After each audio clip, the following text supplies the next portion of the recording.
Hey everybody, it's Joan and we're in Joan's kitchen, and once again I have some guest chefs, my daughters Ashley and Elyse and Isabella, and we're going to make a classic hot fudge sauce. I did a little bit of research about hot fudge sauce, and hot fudge sauce we believe was created accidentally from fudge that didn't set up. And now the hot fudge sauce recipes typically have corn syrup in them, which is something that prevents the sauce from setting up. Regular fudge, you make it and you put it in a pan and it kind of hardens over a period of time so you can cut it into individual squares. So we think this was a happy accident. This is something that my mom used to make when we were kids all the time, and she used The Joy of Cooking and the recipe that they have in there. This cookbook was originally printed in 1931, and it's actually the most popular cookbook in America. There's been millions and millions of copies printed, but part of the problem with that is that with all of the copies that are printed, they keep on revising it and changing it. And this is the newest edition, which my husband Rich actually won in a raffle at a wine dinner that we went to that was put on by Rombauer Wines. The original author of the cookbook was Irma Rombauer, and the people from the Rombauer winery are distant relatives of hers. And as you can see, this one says 500 new recipes and 4,000 of the most beloved Joy classics. So when we get into this a little bit more, I'm going to talk about some of the differences in the recipes and why, if you can find a copy of a vintage Joy of Cooking, you probably want to get that, because in my opinion the recipes are better. This is a very simple recipe to make. It's pretty foolproof, and I'm going to have Ashley show us the different ingredients that go in there. So first of all, we have butter. It has just a little tiny bit of butter, and then we have unsweetened chocolate. Unsweetened chocolate I've talked about previously on some of these shows. The unsweetened chocolate used to come in an 8-ounce package, and each of the individual squares was wrapped separately, and each of them was an ounce. So they've reduced the size of the package now, and it's actually a 4-ounce package, so it's half the amount that you're getting now, and it's like 1 bar, and it's kind of divided into squares. So 2 ounces of chocolate, which is what we're using, is basically half of one of these boxes. We also are going to be using corn syrup. And as I mentioned, we believe that corn syrup is in this recipe to prevent the fudge sauce from setting up, because we really want it to stay a sauce and not turn into fudge. We're using sugar, and I've already got the sugar measured out. It's just plain old white sugar, which works just fine. And at the very end, we're going to add some vanilla for a little bit of extra flavoring. Vanilla and chocolate, you might think, why would you put vanilla in chocolate? But it's believed that vanilla actually brings out the flavor of chocolate a little bit more and kind of enhances it. I've already got in the pot here some butter and that piece of chocolate. The recipe calls for this to be melted in a double boiler, but I've found that if I started out on a very low heat, I don't need to mess with having a double boiler. The one other ingredient that's not here is a little bit of water, and it's water that has to be boiling in order for the recipe to work. So we're going to go ahead and start melting this down, and me and my assistants, my lovely assistants, will come back once we're ready to start with the next step of this recipe. All right, so our butter and chocolate that we started out with is melted together. I'm going to kind of tilt this so you can see. And our next steps are to have the boiling water go in. So I've got my kettle right here with boiling water, and then the sugar, and then the corn syrup. So let's go ahead and do the honors. We just need 1/3 cup of boiling water that's going to get poured into there and then kind of mixed around. And it's going to look a little bit weird when the water goes in there. So you want to stir it too. Set the kettle down and go ahead and stir it. Here, I'll take this cup. Thank you. And then next we're going to put the sugar in. So let me take a peek. Yeah, it just looks kind of watery, and it starts to kind of like set up. You're going to put that in, and then stir that around, and then last is going to be added the corn syrup.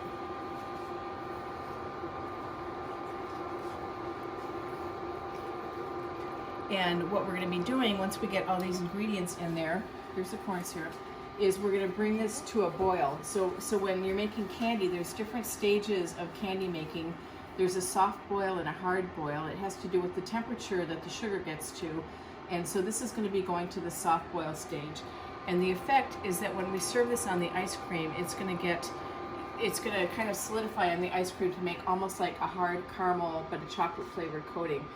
When I was looking at the history of hot fudge, there was some thought that this could actually be called like a fudge caramel sauce, because of the way it kind of gets caramely and sticky on top of the ice cream. And it's really delicious. It's a very intense chocolatey flavor, and I really do hope you'll try it, because you'll like it. We've had the privilege of traveling a lot with these young ladies here, And one of the things that we love to do when we travel is to go to cooking classes. So I've asked them to tell you about some of the experiences that we've had in cooking classes. We've taken cooking classes in Barcelona, and we've taken cooking classes in Rome. So who wants to talk about the experiences that we've had at cooking school? I would say my favorite was Barcelona by far, just because it was very intentional. The guy that was teaching us how to cook, he's very intentional. He made sure that we learned new techniques that we would not normally learn in the US. And so for me, that was a really cool experience, and also because I'm not a great cook. And so that was kind of a good beginner experience just for me personally to grow in my own cooking skills. I liked when we cooked in Rome because we made ravioli from scratch, and I really like ravioli, and it was very cool to see how that's actually made because I'd never done that before. That was actually really fun because the chef that ran that class, Chef Andrea in Rome, he reached out to us in advance to find out what dishes we wanted to prepare. So that was cool. The guy in Barcelona too, it was really cool because he met us at the market, and he gave us a tour of the market, and then we went shopping in the market to figure out what we were going to get. And we saw some pretty interesting things in the market there. Yeah, we did. we made a rabbit stew there, and we never tried rabbit up until then, which is, I guess, kind of a staple there in Spain. So that was cool to do. It was very good. So any other comments about cooking classes that we've done together? I mean, there's a really good dessert that we learned how to make, which was that peach. I can't remember exactly what it's called. We ended up making it back here with you, and that was like a really cool thing to put into practice. Super cool. It takes a lot of like dedication and time, and you got to make sure you're watching it at all times. But other than that, it was very delicious. And there was a little step in there where the peaches were flamed. And Elyse, you want to tell us about what happened when you were flaming the peaches? What was I pouring? She almost burned the place down. He asked me to pour just like a smidge, and I started just pouring it until he said stop. And it caused it to go on flames a little bit. Yeah. It was brandy. It was some kind of a spirit. Yeah, it was something. Peaches.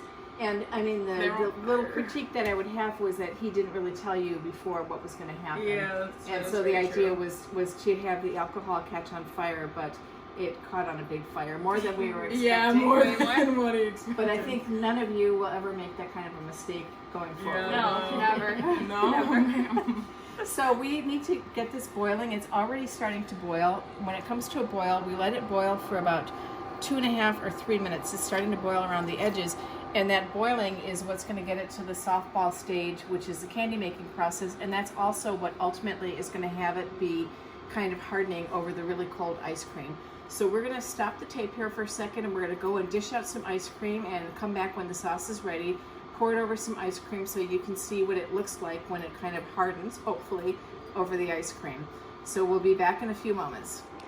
So I'm just bringing this back over again. The recipe says to let it boil readily but not too furiously. This is a little furious, so I'm going to turn the temperature down on this, but we want to let it go ahead and boil for about 2.5 or 3 minutes, and that's what's going to have it be the softball stage for the hot fudge sauce. About ready. This has been bubbling away here, and Ashley's going to be adding the vanilla in, and when you put the vanilla in, I think it's probably a chemical reaction of the alcohol going in there, but it kind of bubbles up, so go ahead and put that in there. And that's actually like the very last step that we do. So I'm going to go ahead and turn this off.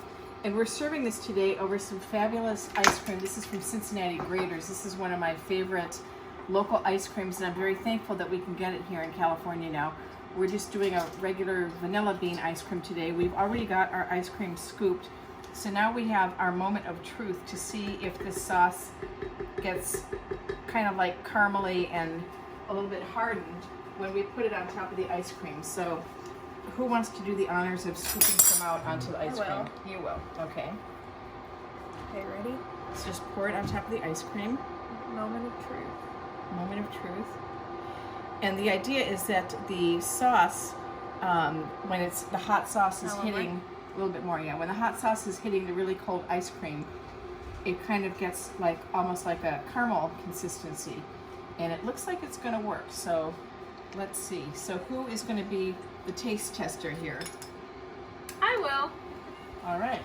Let's see. So you can see she's picking it up on her spoon, and it's like the threads of the ice cream have kind of like, or the sauce have kind of like solidified on there. What's the verdict? It's very good. It's very good. Mm-hmm. All right, and I just want to read a little bit from the recipe in here. So the old recipe, the vintage one that I'm working from, you saw the ingredients that we had in there. We had the unsweetened chocolate, we had butter, boiling water, sugar, corn syrup, and then vanilla at the very end. And the description, the way they write it in the older recipe is just so poetic, in my opinion, compared to the new one. It says, the grand kind that when cooked for the longer period and served hot, grows hard on ice cream and enraptures children. I mean, how lovely is that? The updated book, the recipe is like totally different. It has sugar, cocoa powder, salt, water, which it doesn't say to have boiling, heavy cream, corn syrup, a lot of corn syrup, vinegar, the same 2 ounces of chocolate, and then more chocolate, semi-sweet or bittersweet chocolate, more butter, and then way more vanilla. And all it says is, this sauce becomes firm and chewy when served over ice cream. Vanilla ice cream is classic, but peppermint coffee, strawberry or chocolate are delicious too. Be sure your ice cream is frozen hard. I'm sorry, but the old one from the vintage cookbook sings to me. Maybe it's because it's something that my mom made for us when we were kids, but I still enjoy making it for my kids. And what do you guys think? Did you like it? Yeah, it was very good. Yeah? I really liked it. Okay, so I'm gonna go ahead and transcribe and post the recipe, and I hope you give it a try. When you try it, please drop a line in the notes and let me know how you liked it. So ciao for now. See you next time from Joan's Kitchen. Bye. Bye.